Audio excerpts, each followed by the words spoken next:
السلام عليكم ورحمة الله وبركاته. أكلتنا النهاردة إن شاء الله مع بعض عاملين فراخ معانا بالبصل، وعاملين معانا بالفلفل الألوان اللي عندنا.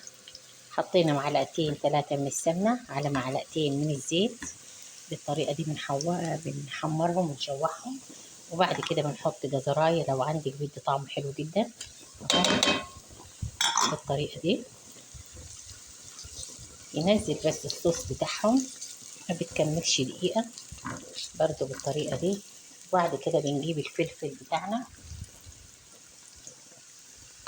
اهو،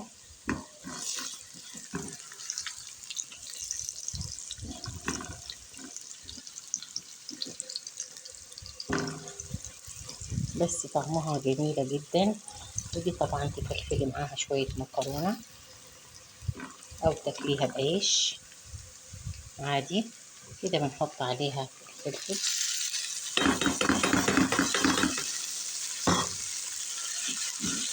كل ده طبعا انتوا عارفين هيفضل معانا.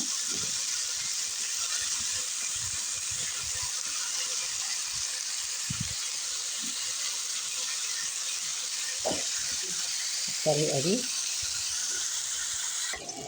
ودي كده عملنا معلقتين من السمنة، وبعد كده بنحط فيها الفراخ بتاعتنا بعد ما قطعناها بالطريقة دي. بسم الله الرحمن الرحيم.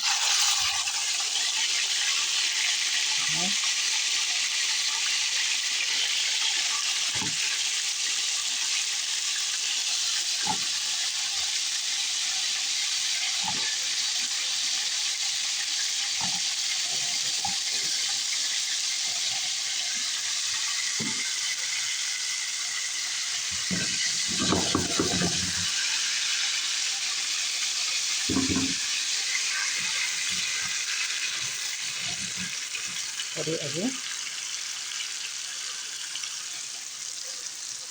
وبعد كده نلفها كويس، هنضيفها طبعا على الفلفل اللي احنا عاملينه.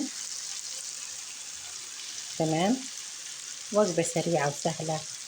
ونقول صلوا على نبينا محمد عليه أفضل الصلاة والسلام، ونقول بالهنا والشفاء. والسلام عليكم ورحمة الله وبركاته.